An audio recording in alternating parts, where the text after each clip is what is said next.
من ابتدا توضیح بدم راجع به این بحثی که عبارتی که توی این وبینار تکرار خواهم کرد، باورها. منظور من از باورها اون استدلال‌ها و نظراتی هست که طی حالا حداقل 3 سال گذشته‌ای که روی این موضوع مشخص بیشتر کار کردم و دنبال کردم، شنیدم، حالا از دوستان دیگه هم شنیدم که استدلال‌هایی که میشه راجع به انتشار تصویر کودکان افراد میکنند و در مورد واقعیت ها همون چیزی است که حالا توی تحقیقات خودم و توی نظرات خودم بهش رسیدم.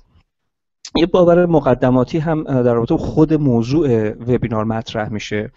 یکی اینکه مطرح شدن موضوع کودک و اینترنت هنوز واسه جامعه در حال گذار ایران زود هست. انقدر ما مسائل دیگری داریم که پرداختن به این موضوع حتی تو کشورهای پیشرفته هم به همه جاش جا نیفتاده. پس بنابراین حالا شاید خیلی زود باشه که ما بخوایم این موضوع رو تو ایران جا بندازیم.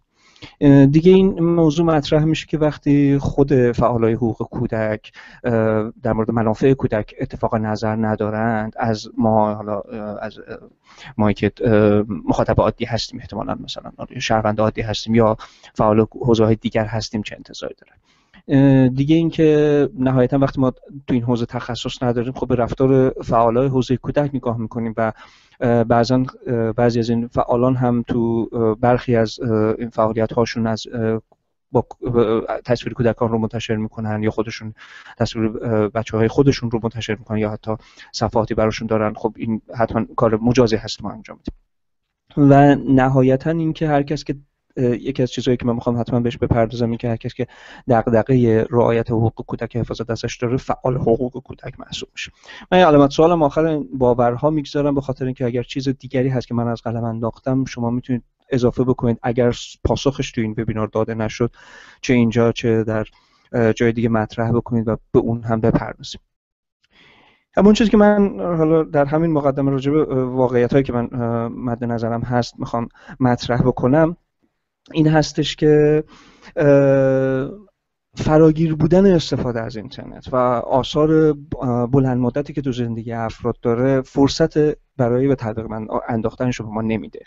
همونجور که حالا بچهای قطعا دوستان فمینیست هم باش در ارتباط بودن که خیلی ها این استدلال رو مطرح میکنن که مطالبات زنان و حداقل بعضی از مطالبات زنان رو میشه به تطبیق انداخت، بخاطر اینکه الان ما با مسائل دیگه درگیر هستیم. این خب تو حوزه کودک هم مطرح هست. من اضافه میکنم که به نظر من خاصیت دوره گذار این هست که ما عمیقاً به توضیحی برای هر کدوم از مسائل پایه‌ایمون پیدا بکنیم تا از این دوره با درست عبور بکنیم. موضوع دیگه این هستش که اختلاف نظر هم تو این حوزه مثل سایر حوزه هاست. تو هر حوزه اختلاف نظرهایی وجود داره و پرداختن بهش کمک میکنه که ما دقیق تر به این موضوعات بپردازیم و لزوما اختلاف نظر باعث نمیشه ما منتظر بشیم تا این اختلاف نظر حل بشه و بعد اون چیزی که فکر میکنیم درست هست رو انجام بدیم. دیگه اینکه فعالای حوزه کودک هم مثل سایر حوزه ها ممکنه رفتارهای شخصیشون متفاوت با اون چیزی که واقعا بهش اعتقاد دارن باشه. اونها هم دارن تمرین میکنن، اونها هم ممکنه اشتباه بکنن. سازمانی مثل یونیسف هم ممکنه اشتباه بکنه. به این معنی نیست که اونها هر کاری که میکنن کار صحیحی هست. مهم اینه که ما اون کار صحیح رو واقعا بدونیم چی هست و بعد اون رو انجام بدیم. من حالا تأکیدی که کردم این که افراد عمدتاً فعالان این حوزه رو فعال حقوق کودک میدونن به خاطر اینکه بگم این حوزه هم حوزه‌های تخصصی داره و لازمه که از جنبه‌های مختلف به کودک نگاه بشه. حوزه حقوق کودک رو فعالانی هستن که با دقت دنبال کردند، تو این زمینه تبحر پیدا کردن و دارن واقعا کار میکنن، تلاش‌های زیادی کردن. ولی خب کاری که مثلا من میکنم به عنوان مشخص همونجور که گفتم به عنوان کنشگر پژوهشگر حوزه کودک هستم، تخصصم به صورت مشخص حوزه روانشناسی است. کاری که به صورت مطالعه خاص کردم روی کودکان زندانیان هست. بنابراین این حوزه ها هم حوزه‌های تخصصی خودش رو داره. من یک توضیح مختصر هم، مقدمه مختصر رو هم بگم و بعد وارد بحث اصلیمون بشیم. اینکه این وبینار راجع به همونجور که اشاره کردم راجع به حقوق نیست، گرچه که من به حقوق کودک هم اشاره خواهم کرد، ولی بحث اصلیم روی بحث آثار روانی هست که این اتفاق، یعنی انتشار تصویر کودک روی کودک میگذاره. دیگه اینکه تو این وبینار منظور من از تصویر هر نوع تصویرسازی هست، چه بصری، تصاویری که به صورت عکس یا فیلم منتشر میشه، چه ذهنی، تصویرسازی که ما میکنیم با انتشار مطالبمون، نوشتن راجع به کودک و غیره. و نهایتاً اینکه این وبینار رو من تو 3 فاز اجراش میکنم. در رابطه با انتشار تصویر عمومی کلی و خانوادگی از کودک صحبت میکنم، راجع به انتشار تصویر کودک تو کمپین های سیاسی، مدنی و اجتماعی حرف خواهم زد و راجع به انتشار تصویر کودکان قربانی توضیح خواهم داد. یک در رابطه با انتشار تصویر کلی کودک، تصویر انتشار خانوادگی کودک، باز یه سری استدلال‌هایی وجود داره. کسانی که این کار رو میکنن در رابطه با در مقابل اعتراض یا انتقاد در رابطه با این موضوع یه سری نظراتی دارند که من شنیدم و این رو جمع‌آوری کردم. یکی اینکه والدین مجاز هستند تا تصویر کودکشون رو منتشر بکنن، اونها مصلحت کودک خودشون تشخیص میدن. دیگه اینکه انتشار تصویر کودک تو شرایط عمومی، نوشتن خاطره ازش، عکس و فیلم ازش منتشر کردن آسیب به کودک نخواهد زد. انتشار عکس و نوشته از کودک نشون دهنده اشتیاق کودک از اون افراد معتقدن که اشتیاق والدین از به دنیا آمدن کودک، بزرگ شدنش رو نشون میده و گاهی هم این امکان یا گاهی تنها امکانی هست که این افراد در اختیار دارن تا فاصله ها رو کمتر بکنن و از دوستان و آشنایان خبر بگیرن از شرایطی که از وضعیت کودک و با اون لذت خانوادهشون شریک بشن و دوستانشون. و همچنین منتشر کردن تصویر کودک و نوشتنش در فضای مجازی اقتضای دنیای مدرن هست، اون چیزی که تو این دنیا دیگه با اومدن اینترنت ما دیگه نمیتونیم جلوشو بگیریم. و برخی این استدلال رو میکنن به خصوص در رابطه با سن خاصی، معمولا از 8-9 سال به بعد، اینکه قبل از انتشار هر پست و عکس از کودک اجازه گرفتیم. بعضا این استدلال هم میشنویم که حتی برعکس اتفاق میفته، یعنی کودک میاد درخواست میکنه که عکس ازش گرفته بشه یا عکسی که ازش گرفته میشه بازخواست میکنه پدر مادر رو که آیا توی فیسبوکت گذاشتی یا نه. خب باز من جای خالی گذاشتم برای اگر چیز دیگری هم هست که من از قلم انداختم. اون واقعیت هایی که من بهش رسیدم و نتیجه تحقیقات خود من هست. اول از جمله از آلیس مارویک شروع بکنم، کارشناس شبکه اجتماعی فرهنگ دنیای مجازی. میگه تصویری که ما امروز از کودکانمون منتشر میکنیم به چیزی تبدیل بشود که اونها در آینده هیچ کنترلی بر آن نخواهند داشت. خب این رو در ادامه بیشتر توضیح میدم. اولا که اساس شکلگیری حقوق کودک برای این بوده که جلوی ناقضین حقوق کودک رو بگیریم، کسانی که منافع کودک رو در نظر نمیگیرند. این معنی نیست که اون کسانی که این کار رو میکنن عمدن دارن این کار رو میکنن. این افراد طبق شواهد یکی از اصلی ترین ناقضین حقوق کودک والدین هستند، همونطور که یکی از اصلی ترین مدافعین حقوق کودک هم هستند. پس به این معنی نیست که اگر اونها کار رو انجام میدن دارن منفعتش رو حتما تشخیص میدن. حقوق کودک برای این هستش که مراقب کودک باشه. موضوع دیگه این که انتشار تصویر کودک در حال آینده میتواند به کودک آسیب بزند. من توضیح بیشتر خواهم داد، ولی پس به این معنی نیست که این کار خیلی ساده است، طبیعی ترین کاریه که خانواده میتونه انجام بده. و در نهایت این که ما موظفیم هممون که مدافع منافع کودک باشیم و حفظش بکنیم. اگر پدر مادر این کار انجام نمیده وظیفه ما هم هست که مراقبت بکنیم. و در مرتبط با اون نکته‌ای که افراد از درخواست خود کودک صحبت میکنن، این که نه تنها کودک که ما هم به عنوان یک بزرگسال نمیتونیم درست کاملا مطمئن باشیم از نتیجه انتشار تصویر کودک در زندگی آینده او. من یک توضیحی هم راجع به این موضوع بدم. اساساً اینکه ما حقوق جدایی برای کودک داریم، اینکه تلاش میشه در همه جای دنیا که کودک اگر خطایی مرتکب میشه، جرمی رو مرتکب میشه، به عنوان یک بزرگسال باهاش برخورد نشه و به صورت یک بزرگسال تنبیه نشه. همه اینها به این دلیل هست که کودک هنوز اون مسئولیتی رو که در قبال رفتارهاش یک کلا آدم‌ها در مقابل رفتارهاشون دارن از کودک به اون شکل ازش خواسته نمیشه. خب یکی از مهمترین دلایلش هم این هستش که فیزیک مغز کودک هنوز به نقطه‌ای نرسیده که بتونه قدرت تشخیص و قضاوت صحیح داشته باشه. این در همه موارد درست است. ما نمیتونیم در یک جا بگیم که او قدرت تشخیص داره که بدون الان عکسش منتشر بشه و موافق این هست، ولی جای دیگه این قدرت تشخیص رو بهش ندیم. کودک تو مرحله رشد به سر میبره و اگر در آینده که احتمالش زیاد هست به این نتیجه برسه که موافق نبوده که او چون تصویری ازش منتشر بشه، چون عکسی ازش منتشر بشه، این ما نمیتونیم پاسخ رو بهش بدیم که تو یک بار ما این مجوز رو دادی، بخاطر اینکه اون تو مرحله نبوده که بتونه این تصمیم رو بگیره. نکته دیگه هم در رابطه با کسانی که میگن کودک خودش این رو خواسته، من معمولا این پاسخ رو میدم که اگر کودک از شما یه نخ سیگار بخواد، یه پیک مشروب بخواد، آیا بهش میدین؟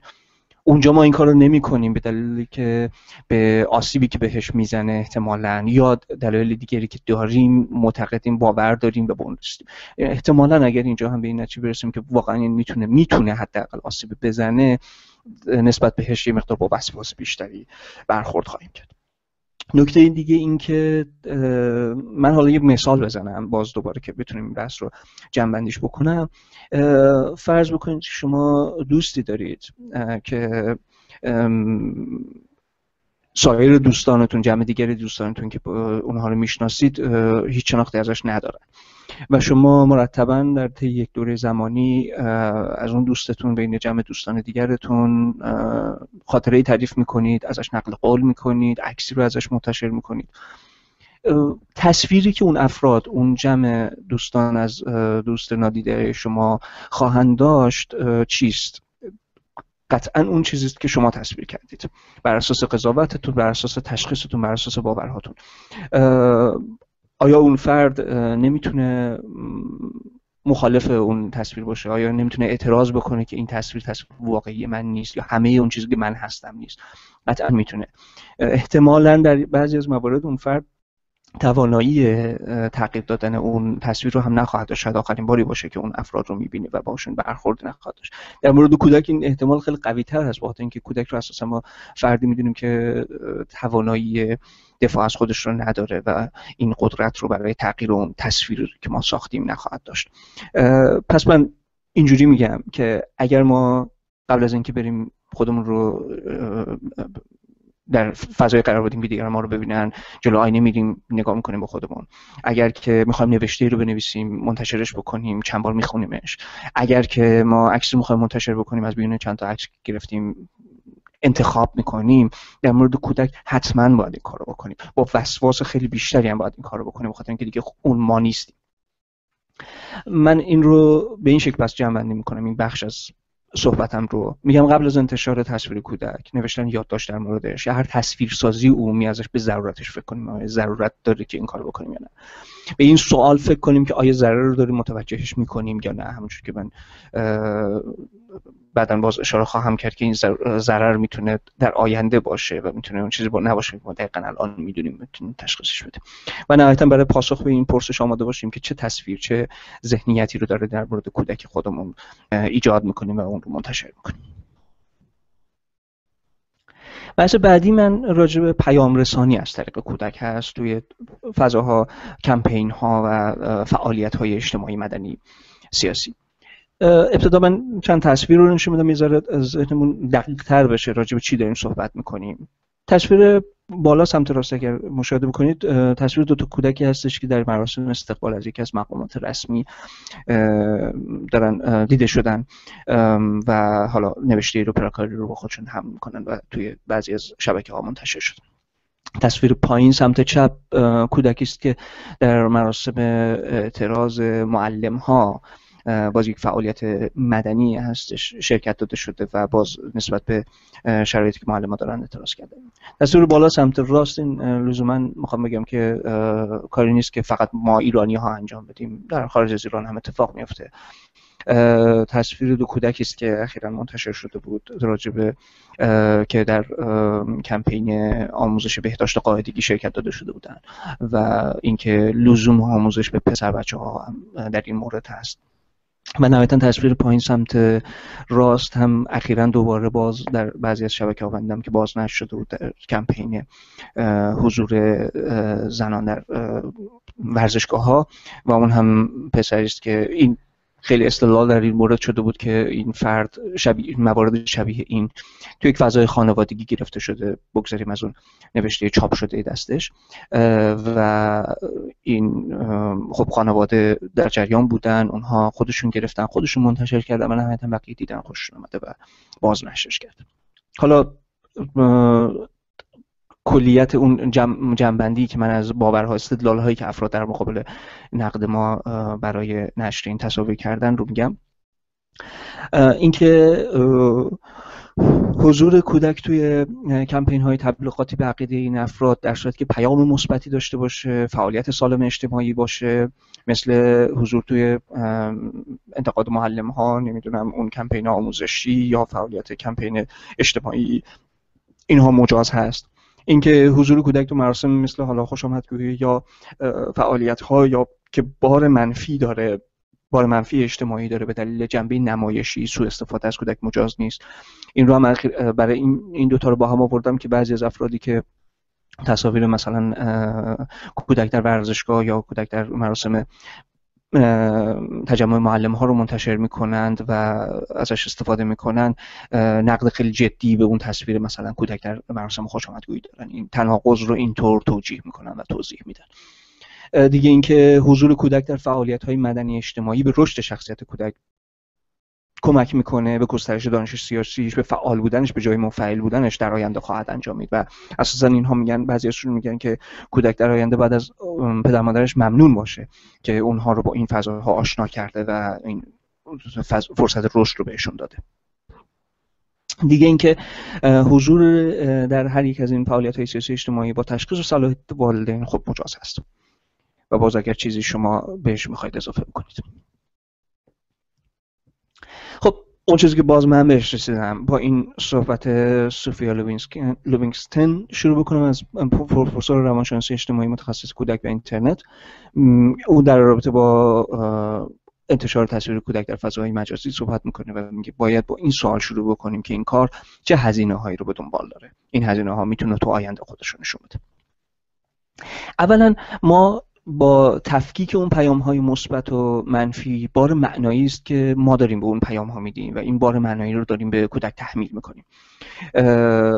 باز دوباره من برمیگردم به اون دلیل اصلی که حقوق کودک شکل گرفت و نیاز بود حقوق کودک شکل گرفت، همین تمایل خانواده‌ها و جامعه بود برای تاثیرگذاری بر کودک با فهم خودشون. بنابراین یک فضای جامعی شکل گرفت که به عنوان حقوق کودک افراد تشخیص بدن که واقعا اون نیاز کودک چی هستش، نه تشخیص خانواده و والدین جامعه. دیگه اینکه والدین موظف به حفاظت از کودک و حریم خصوصیش هستن. اینکه کودک عقیده‌ای داره، حرفی رو میزنه، فعالیتی رو میکنه، این حق او هست، اما ما حق وارد شدن به حریم خصوصیش و عمومی کردن اون رو نداریم. پس بنابراین من اینجا میخوام یک تفکیک جدی رو قائل بشم بین اون حضور کودک به منظور آموزش که طبق کنوانسیون جهانی حقوق کودک وظیفه ماست که اون آموزش رو بهش بدیم، از جمله تاکید هم میکنه به تو مسائل سیاسی و اجتماعی و باز تاکید میکنه که با دادن حق انتخاب این کودک رو ما نباید با فهم خودمون آموزش بدیم و باید بهشون قدرت انتخاب رو بدیم، قدرت تشخیص رو بدیم، ولی موظف آموزشش هستیم. اما این مساوی با نشر تصویرش نیست، این دوتا با هم دیگه فرق میکنن. و نهایتا اینکه من اینجا بیشتر تمرکزم روی حقوق بود، گرچه گفتم راجع به بحث روانشناسی صحبت خواهم کرد، اما الان میخوام بگم که حالا روی این آثار هم باید توجه بکنیم. یکیش رو من خیلی مختصر میگم، در مرحله بعد مفصل‌تر که صحبت خواهم کرد این رو هم میتونه تا حدود پوشش بده. ببینید، باز به عنوان مثال کودکی رو ما در یک کمپینی شرکت میدیم، از جمله ما باز دوستان فمینیسم این جلسه رو تشکیل دادن، من یه مثال دوباره تو همین حوزه میزنم. همون کودکی رو توی کمپینی شرکتش دادیم که از برابری حقوق زن و مرد داره حرف میزنه و داره برای اون تلاش میکنه. خود ماها، حالا چه مرد چه زن، اگر که راجع به این برابری حرف زدیم، قطعا هر کدوممون تجربه حداقل چند بار برچسب خوردن رو داشتیم و با خودمون حملش کردیم. بعضی موقع ها اذیتمون کرده، بعضی موقع ها دیگه طبیعی بوده برامون، ولی این به عنوان بزرگسال هستیم که توانایی احتمالاً مواجه شدن با این شرایط رو داریم. کودک باز دوباره به همون دلیلی که حقوق و اون پشتیبانی های ما براش لازم هست، به خاطر اینکه اون توانایی حفاظت از خودش رو نداره، توانایی مواجه شدن با این برچسب‌ها رو هم نداره. کودکی که تصویرش ده‌ها و صدها هزار بار نشر و بازنشر میشه در زمانهای مختلف، انتظار این رو هم قطعا میتونیم داشته باشیم با تجربه‌ای که خودمون کردیم که از همبازی‌هاش، همکلاسی‌هاش و دوستان دیگرش که توی این فضا نیستن و با این فضاها آشنا نیستن و اینجوری فکر نمی‌کنند برچسب بخوره. و برچسب‌های که هر کدوممون میدونیم راجع به چی داریم صحبت می‌کنیم و قطعا این تناقض رو نمیتونه تا مدت‌ها حل بکنه و شاید تا سالها آثار روانیش رو با خودش حمل بکنه. بنابراین ما موظفیم که اون رو آموزشش بدیم، با این موضوع آشناش بکنیم، اما موظفیم که از خودش و حریم خصوصیش حفاظت بکنیم. من باز این بحث رو هم جمع‌بندی بکنم، وارد فاز آخر بشم. اولا که به عنوان والدین کودک موظف به آموزشش هستیم، همونطور که موظف به حفظ حریم خصوصیش هستیم. چه قانون اجازه نشر تصویر کودک تو فضاهای اجتماعی رو بدهد چه ندهد، که من با توجه به حالا شناختی که خودم از قانون پیدا کردم و گفتگویی که با دوستان فعال حقوق کودک داشتم و رفتار اونها رو دیدم، میدونم که قانون همین اجازه داره به ما نمیده. اما ما جلوی تبعات منفی روانیش رو بر کودک نمیتونیم بگیریم و مجاز نیستیم که این کار رو با کودک بکنیم.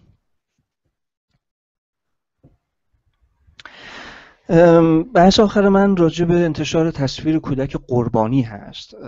حالا تعریف ما از کودک قربانی، کودکی است که قربانی خشونت هست، کودکان زندانیان، کودکان کار، کودکان مورد تجاوز واقع شده که بعضا ما ببینیم بعضی از فعالان حقوق بشر این تصاویر رو منتشر میکنن، بعضی از فعالان حوزه کودک حتی تصویر کودک کار رو یا کودک مثلا که بهش تجاوز شده رو با اسم و رسم و مشخصات دقیق منتشرش میکنن. چه استدلالی این دوستان دارن و در رابطه با نقد ما برای منتشر نکردنش چه دلایلی رو میارن؟ اولا اینکه خیلی از اینها این رو مطرح میکنن که انتشار تصویر کودک قربانی وقتی که به منظور جلب حمایت ازش هست مجازه. دیگه اینکه اونها خیلی روی این پافشاری میکنن که ما بدون انتشار تصویر کودک قربانی نمیتونیم به حرف زدن راجع بهش، نمیتونیم بهش کمک بکنیم. اینکه در صورتی که رضایت والدین کودک باشه، انتقاد ما از اینکه حالا تصویر کودک منتشر شده خیلی معنیدار نیست. بعضی ها مثل شرایط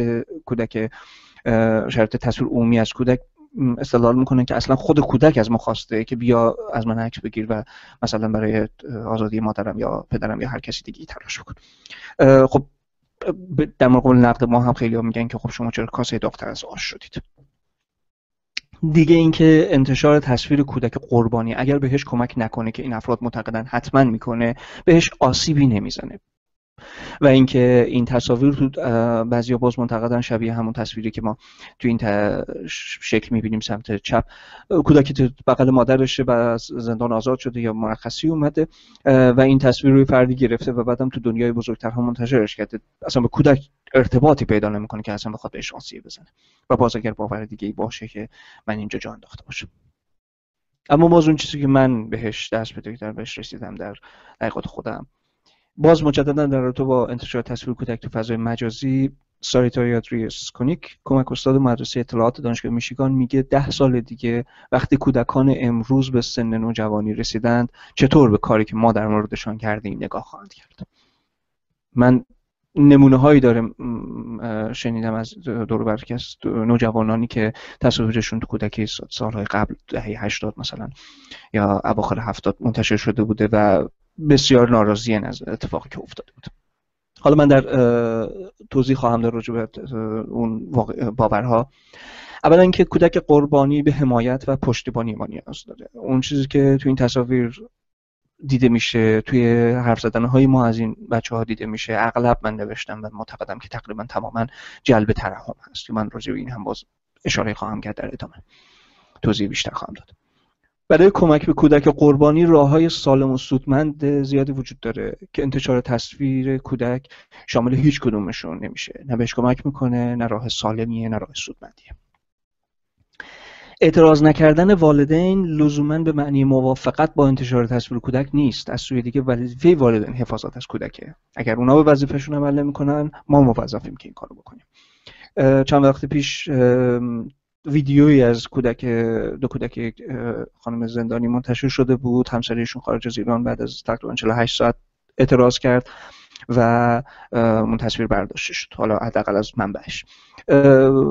من حداقل اولین پیامی که این اتفاق به من میده، این کار به من میده، این هستش که سکوت این افراد طی حداقل 3 سالی که من دنبال کردم این موضوع رو و با این پدیده مواجه بودم، سکوت این افراد لزوما به معنی موافقتشون نبوده. اونها با مصالح دیگری غیر از مصلحت کودک البته سکوت کردن و چیزی نگفتن. بحث دیگر این هستش که انتشار تصویر کودک قربانی به اعتقاد من و به باور من، اگر که بهش آسیب نزنه، که من میگم حتما میزنه، منفعتی حداقل از دید من نداره. برای من روشن نیست. امیدوارم این وبینار فرصتی بشه دوستان، حالا حداقل کسانی که این کار رو میکنن با جدیت همین کار رو میکنن و من میدونم که افرادی هستن که دقیقاً تلاششون هستش که به کودک کمک بکنن، به خانواده‌اش کمک بکنن، به اون فرد کمک بکنن. در این مورد مشخص، یعنی انتشار تصویر کودک یا حرف زدن ترحم‌آمیز راجع به کودک، توضیح بدن که دقیقاً چه منافعی رو داره. گرچه که ما به دلیل اون آسیب‌هایی که من توضیح خواهم داد چی هست به کودک میزنیم، مجاز نیستیم که تعادلی برقرار بکنیم به اون منافع و آسیب‌ها. اما با این حال من دوست دارم بشنوم که این منافع چی هستش. نهایتاً این که تو دنیای واقعی داریم زندگی میکنیم. اینترنت بخش جدایی ناپذیر زندگی روزمره ماست و تفکیک پیامدها و بازتاب انتشار تصویر زندگی عادی عملاً امکان پذیر نیست. باز دوباره برگردم به همون تصویر کودکی رو در نظر بگیرید تو آغوش مادرش، ازش عکس گرفته شده، عکس تو فضای مجازی ده‌ها صدها هزار بار بازنشر شده، به دوستان، آشنایان و خانواده این کودک رسیده و اونها برمیگردن کودک رو میبینن جایی و دست میکشن به سرش و قربون صدقش میرن. دقیقا همون چیزی است که من به عنوان اون قربانی فرض کردن کودک، نگاه ترحم‌آمیز به کودک ازش یاد میکنم و میگم این اثر اون شکل از نمایشی است که ما داریم میدیم و تخریبی است که در روان کودک داریم ایجاد میکنیم. من تو ادامه بحثم اشاره میکنم به بخشی از آثاری که انتشار تصویر کودک قربانی به جا میگذاره. این رو در قالب یک نمودار هم تشریح خواهم کرد به صورت کلی و فکر میکنم بخشایی از این هم تو موارد دیگه هم قابل استفاده هست، ولی اینجا مثلا مشخصا من راجع به این موضوع یه ذره بیشتر تمرکز خواهم کرد.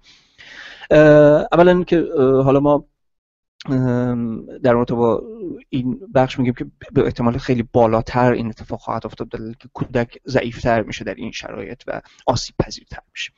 یکی تثبیت روند قربانی شدن هست، من توضیح خواهم داد. یکی ایجاد شرم هست، انزوا طلبی است. ایجاد شرم معنی که کودک با مشکلی که مواجه شده، حالا ما اون رو عمومیش میکنیم، اون رو به همه نشون میدیم که این فرد همون فردی هست که این قربانی این مسئله شده. انزوا طلبی کودک احتمالاً نتیجه شرم میتونه باشه. نهادینه کردنش خشم هست، من باز توضیح خواهم داد این رو. گرچه که ما در اینجا راجع به احتمالات حرف میزنیم، تو حوزه مسائل انسانی داریم صحبت میکنیم و تو این حوزه ما نمیتونیم دقیقاً بگیم که چه اتفاقی میفته، اما به دلیل عمق آثاری که میگذاره ما نمیتونیم به خاطر محتمل بودنش از به انجامش دست بزنیم. خب من اگر بخوام یه مقدار دقیق‌تر این رو توضیح بدم که با نشر عکس کودکی که قربانی شده ما چه کار میکنیم،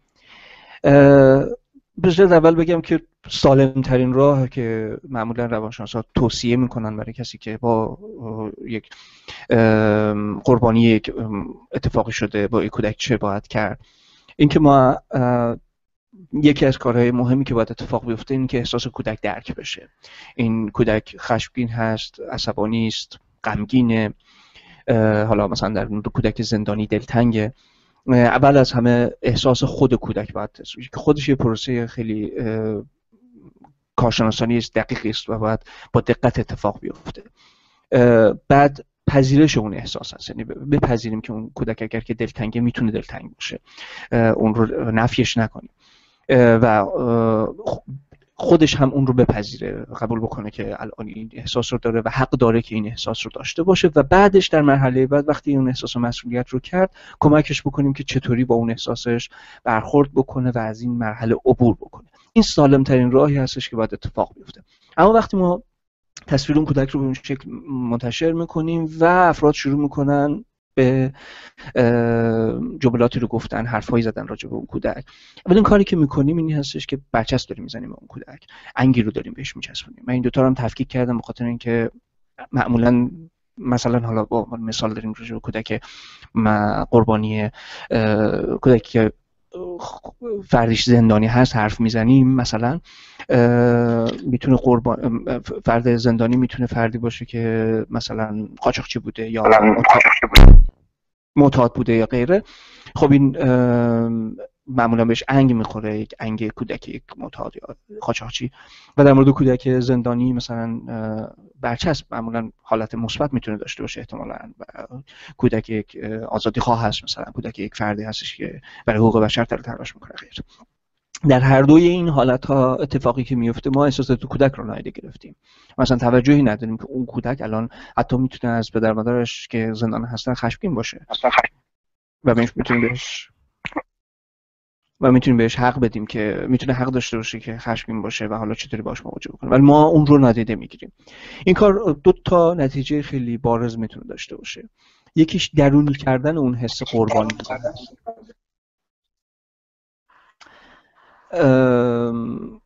وقتی حس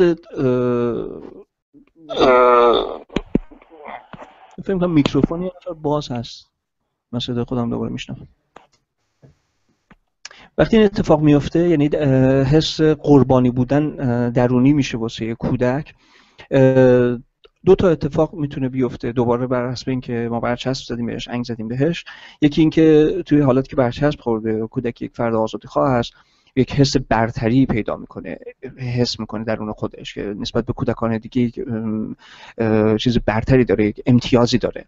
یا اینکه کودکی که برچسب یک کودک فرد معتاد رو خورده یک حس تنهایی میتونه بهش دست بده و هر دوی اینها کلا کودک رو منزوی میکنه. چیزی که در آینده میتونه برای کودکی که حس قربانی بودن درش درونی شده اتفاق بیفته اینی که این قربانی بودن کم کم میآموزه که قربانی بودن براش یک امکان محسوب میشه تا به خواسته هاش برسه. با این قربانی بودن بیشتر بهش توجه میشه، یه سری کارهایی که قبلا نمی‌کرده الان مجازه که بکنه، یا یه سری کارهایی که قبلا نمی‌کردن براش الان میکنن براش و یک مجموعه امتیازاتی رو به دست میاره.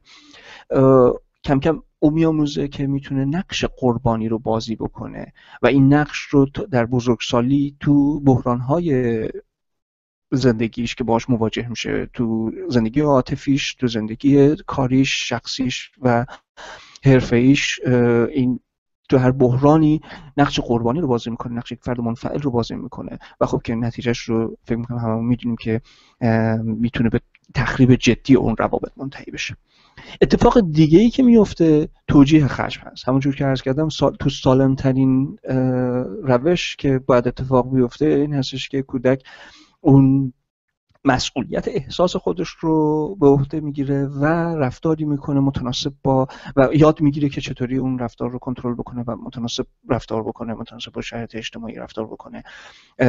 یاد میگیره که اگر خشمگین هست حق داره که خشمگین باشه، اما حق نداره خشمش رو بروز بده به دیگران و اون رو به دیگران آسیب بزنه. اما وقتی که ما احساس او رو نادیده میگیریم، راجبش حرف نمیزنیم، کمکش نمیکنیم که احساسش رو درک بکنه، اولین یکی از اتفاقاتی که میفته این هستش که خشم خودش رو برای خودش توجیه میکنه و دلیل نمیبینه که مسئولیت اون رو نمیپذیره و دلیل نمیبینه کار خاص دیگری بکنه و اتفاقی که در آینده میفته همین هست، این نپذیرفتن مسئولیت احساس خودش که این رو میتونه توی رفتارش مجددا توی بحران‌ها با رفتار اجتماعی، توی فضای اجتماعی، توی فضاهای حرفه‌ای کاریش، فضاهای عاطفی و زندگی خانوادگیش بروز بده و بدون اینکه احساس خودش رو مسئولیتش رو بپذیره خشم خودش رو منتقل بکنه و حالا یا هر احساس دیگری رو هست منتقل بکنه و باز این هم به همون تخریب روابط آتیش منتهی میشه.